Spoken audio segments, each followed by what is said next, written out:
ഇന്ന് വലിയൊരു box unbox ചെയ്യുന്നതാണ് കേട്ടോ വീഡിയോയിൽ ആദ്യം കാണിക്കുന്നത്.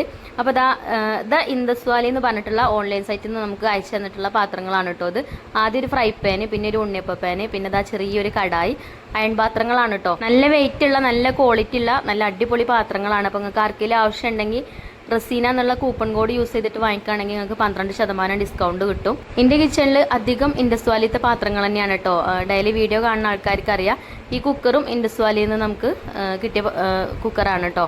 അപ്പോൾ ഞാൻ അതിൽ നെയ്ച്ചോറാട്ടോ ഉണ്ടാക്കുന്നത്. 1 കിലോ നെയ്ച്ചോറ് നല്ല സുഖമായിട്ട് ഉണ്ടാക്കാൻ പറ്റും. അപ്പോൾ ഞാൻ 5 കപ്പ് നെയ്ച്ചോറാണ് ഇതിൽ ഉണ്ടാക്കുന്നത്. അതാവുമ്പോൾ നിറഞ്ഞു നിൽക്കും, എന്നാലും കുഴപ്പമൊന്നുമില്ല. അപ്പോൾ കുക്കർ അടുപ്പത്ത് വെച്ച് അതിലേക്ക് 2 സ്പൂൺ നെയ്യ് ഒഴിച്ചു കൊടുത്തു. പിന്നെ ഏലക്ക, ഗ്രാമ്പൂ, പട്ട അങ്ങനെയുള്ള ഐറ്റംസ് ഒക്കെ ഇട്ട് കൊടുത്തു. പിന്നെ അണ്ടിപ്പരിപ്പ്, മുന്തിരിയും സവാളയൊക്കെ വറുത്ത് കോരി മാറ്റി വെച്ചിട്ടുണ്ടായിന്. പിന്നെ ആ നെയ്യ്ക്ക് തന്നെ അരി കഴുകി വെച്ചത് ഇട്ടിട്ട് ഒന്ന് വറുത്തെടുത്തിട്ടോ. അങ്ങനെ വറുത്തെടുക്കുമ്പം നല്ല എന്താ പറയുക, സോഫ്റ്റ് ആയിട്ടുള്ള ചോറ് കിട്ടും. അധികം എന്താ പറയുക, നല്ലോണം ഒട്ടിപ്പിടിക്കാതെ നല്ല വൃത്തിക്ക് കിട്ടും കേട്ടോ. പിന്നെ കുക്കറിൽ നെയ്ച്ചോറ് ഉണ്ടാക്കുമ്പോൾ 1 കപ്പ് അരിക്ക് 1.5 കപ്പ് വെള്ളം എന്നുള്ള രീതിയിലാട്ടോ വെള്ളം ഒഴിച്ചു കൊടുക്കേണ്ടത്. അങ്ങനെ ഒറ്റ വിസിലടിച്ച് കഴിഞ്ഞിട്ട് ഓഫ് ചെയ്തു.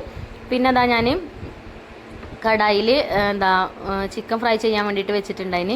അപ്പോൾ ഈ കടായി കണ്ടോ, നല്ല ക്യൂട്ടായിട്ടുള്ള കടായിയാണ് കേട്ടോ. അപ്പോൾ ചിക്കൻ കറി ഉണ്ടാക്കുമ്പോൾ ഇതേപോലെ ഒന്ന് മസാലയൊക്കെ തേച്ച് വെച്ച് ഇങ്ങോട്ട് എണ്ണയിൽ ഫ്രൈ ചെയ്ത് കോരി മാറ്റിയതിന് ശേഷം ചിക്കൻ കറി ഉണ്ടാക്കുമ്പോൾ എളുപ്പം വെന്ത് കിട്ടും ചെയ്യും, നല്ല ടേസ്റ്റുമാണ്. പിന്നെ കുറച്ച് ഓയിലേ ഞാൻ ഒഴിച്ചു കൊടുത്തിട്ടുള്ളൂ. 2 പ്രാവശ്യമാക്കി ഇട്ടിട്ടാണ് കേട്ടോ ചിക്കൻ ഫ്രൈ ചെയ്തെടുത്തത്. അങ്ങനെ അത് കോരി മാറ്റിയിട്ട് ആ എണ്ണയ്ക്ക് തന്നെ സവാള കട്ട് ചെയ്തത് ഇട്ട് കൊടുത്തു. പിന്നെ ഉപ്പ് ഇട്ട് കൊടുത്തു. ഇനി സവാള നല്ലോണം ഒന്ന് വഴറ്റിയെടുക്കട്ടെ. അങ്ങനെ സവാള നന്നായിട്ട് തന്നെ വഴന്ന് വന്നതിന് ശേഷം 2 തക്കാളി കട്ട് ചെയ്തതും കൂടെ ഇട്ടിട്ട് വഴറ്റിയെടുക്കുന്നുണ്ട്.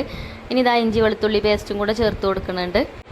ഇനി വേണമെങ്കിൽ ചില്ലി സോസോ അല്ലെങ്കിൽ ടൊമാറ്റോ സോസോ ഒക്കെ വേണമെങ്കിൽ ചേർക്കട്ടോ. ഞാൻ അപ്പോൾ അതൊന്നും ചേർത്തിട്ടില്ല. ചിക്കൻ ഫ്രൈ ചെയ്യാൻ വേണ്ടിയാണ്ട് കൂട്ടി വെച്ചപ്പം കുറച്ച് സോയ സോസും കുറച്ച് ചില്ലി സോസും കൂടെ ചേർത്തിട്ടുണ്ടായിന്. ഇപ്പോൾ എല്ലാം നല്ല രീതിയിൽ വഴന്ന് വന്നിട്ടുണ്ട്. പിന്നെ അതിലേക്കുള്ള മസാലപ്പൊടികൾ ചേർത്ത് കൊടുത്തു. മുളക് പൊടി, മഞ്ഞൾപ്പൊടി, മല്ലിപ്പൊടി, പിന്നെ ചിക്കൻ മസാലയും ചേർത്ത് കൊടുത്തു. എന്നിട്ട് ഇതാ നല്ലോണം ഒന്ന് വഴറ്റി കൊടുത്തിട്ടുണ്ട്. ഇനി അതിലേക്ക് കുറച്ച് തൈരും കൂടെ ചേർക്കുന്നുണ്ട് കേട്ടോ.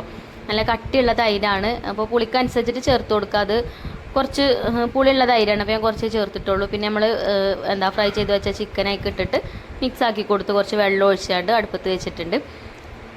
പിന്നെ നമ്മൾ കുക്കറൊക്കെ ഒരു വിസിലടിച്ചതിന് ഓഫ് ചെയ്തിന് കേട്ടോ. അപ്പോൾ ആ പ്രഷറൊക്കെ പോയതിന് ശേഷം കുക്കർ തുറന്ന് നോക്കിയപ്പോൾ നെയ്ച്ചോറ് സെറ്റ് ആയിട്ടുണ്ട്. അപ്പോൾ അത് വേറൊരു പാത്രത്തേക്ക് മാറ്റി കൊടുത്തു. കുക്കർ തന്നെ ഇരുന്ന് കഴിഞ്ഞാൽ ചിലപ്പോൾ വേറിപ്പോവും. അങ്ങനെ ചിക്കൻ കറി സെറ്റ് ആയിട്ടോ. അപ്പോൾ ഒന്ന് കുട്ടികൾക്ക് ലഞ്ച് ബോക്സിൽ തന്നെയാണ് ആക്കി കൊടുക്കുന്നത്. പിന്നെ ഞാൻ വീഡിയോയിൽ കാണിച്ച പാത്രങ്ങൾ നിങ്ങൾക്ക് ആർക്കെങ്കിലും ആവശ്യം ഉണ്ടെങ്കിൽ ഞാൻ എൻ്റെ ലിങ്ക് ഡിസ്ക്രിപ്ഷൻ ബോക്സിൽ കൊടുത്തത് ഷോർട്ട് വീഡിയോ ആയതുകൊണ്ട് വർക്ക് ആവില്ല. അപ്പോൾ ഈ ഷോർട്ട് വീഡിയോൻ്റെ താഴെ യൂട്യൂബിൻ്റെ ഒരു ചിഹ്നം ഉണ്ടാവും, അതും ഒന്ന് ടച്ച് ചെയ്താൽ മതി. അപ്പോൾ ഇതിൻ്റെ ലോങ് വീഡിയോ കാണാൻ പറ്റും. ആ ലോങ് വീഡിയോൻ്റെ ഡിസ്ക്രിപ്ഷനിലും കമൻറ്റ് ബോക്സിലും ഞാൻ അതിൻ്റെ ലിങ്ക് കൊടുത്തിട്ടുണ്ട് കേട്ടോ. അപ്പോൾ അത് ടച്ച് ചെയ്താൽ മതി.